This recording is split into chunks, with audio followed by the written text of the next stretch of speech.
कृपया करके चैनल को सब्सक्राइब कीजिए। यूसेन गुरु के चरणों में बैठता है। दोनों के बीच गहरी बातचीत होती है, आत्मा, सत्ता और न्याय के अर्थ पर। वात्स्यायन धीरे धीरे एक गुप्त पांडुलिपि यूसेन को सौंपते हैं जो नाग मुद्रा परिषद के सबसे पुराने सिद्धांतों को प्रकट करती है। गुरु वात्स्यायन आंखों में चमक के साथ बोलते हैं, विश्व को समझना है तो पहले उसे अपने भीतर महसूस करना सीखो, तभी जहर से जिंदगी का जरिया निकाल पाओगे। ऋषि हाथ फैलाते हैं और गुफा के मध्य एक ज्योतिर्मय कुंड जल उठता है जिसमें यूसेन की छवि तैरती है, कभी राजा कीर्तिवर्धन के साथ तो कभी कालशील मंडप में रक्त से सना। फिर एक स्त्री की पुकार, फिर युद्ध, फिर राजद्रोह। यूसेन की सांसें तेज हो जाती हैं, पर ऋषि वात्स्यायन का हाथ उसकी पीठ पर शांति का आभास देता है। ऋषि वात्स्यायन धीमे स्वर में यूसेन से कहते,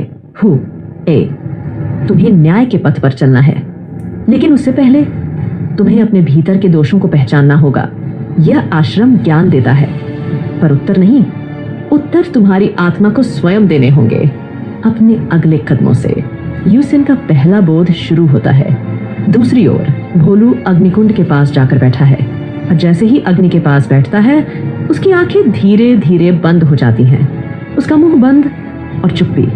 पूरे 5 मिनट तक वो न कुछ खाता है, न बोलता है, न बहस करता है। इसके बाद ऋषि वात्स्यायन भोलू से कहते हैं, शाबाश, यह मौन तपस्वियों का लक्षण है। तू भोजन प्रेमी हो सकता है, पर तेरी आत्मा हल्की नहीं है। फुलझड़ी धीरे से कहती है, यह पहला जीव है जिसने 5 मिनट में दुनिया जीत ली, बिना बोले।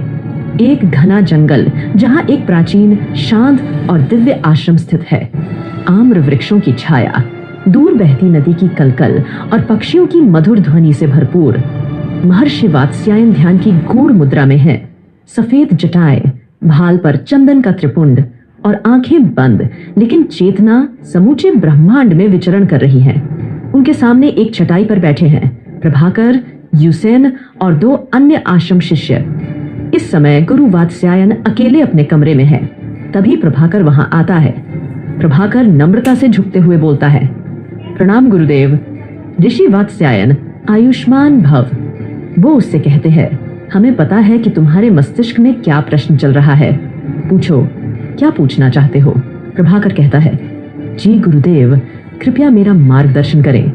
ऋषि वात्स्यायन कहते हैं, यह पुरुष स्वयं को यूसेन कहता है और मेरा शिष्य, पर क्या ये वही है जिसे हमने समय की गोद में खो दिया था?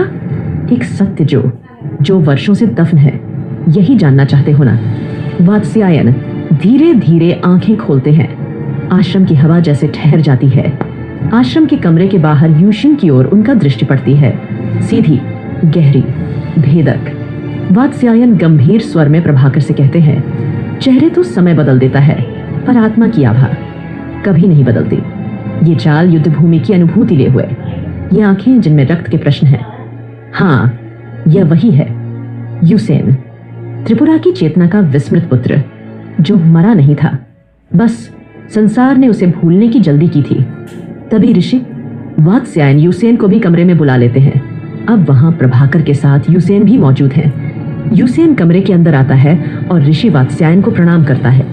ऋषि उसे बैठने के लिए कहते हैं। यूसेन धीरे धीरे उठत बैठता है और दोनों हाथ जोड़कर झुक जाता है। यूसेन धीमे लेकिन दृढ़ स्वर में पूछता है, गुरुदेव, आप सब कुछ जानते हैं, आपकी वाणी मेरे पुनर्जन्म की मुहर है। मैं लौटा हूं केवल जीने नहीं, सत्य को फिर से जिंदा करने। प्रभाकर गहराई से देखता है यूसेन को, फिर खुद को संयत करता है और कहता है, भाई, मैं तो तुझे मृत मान बैठा था। हम सब तेरे अंतिम संस्कार तक कर चुके थे, हर दीप बुझा दिया गया था, और अब तू सामने खड़ा है। कैसे? कहां था तू? यूसेन गंभीर स्वर में कहता है, मैं नहीं मरा था, बस षड्यंत्रों की गहराइयों में धकेला गया था। मेरी सांसों को कालशील मंडप की दीवारों में दबा दिया गया, पर मेरी आत्मा को नहीं मारा जा सका। राजमाता वसुधा ने मेरी चेतना को सुलाकर मुझे समय से बचा लिया। मैं वर्षों तक किसी अज्ञात तंद्रा में था, और अब जब आंख खुली तो मेरे सामने सिर्फ एक लक्ष्य है, सत्य की पुनर्प्रतिष्ठा। एक क्षण का मौन छा जाता है, जैसे पूरा आश्रम यूसेन की कहानी को आत्मसात कर रहा हो।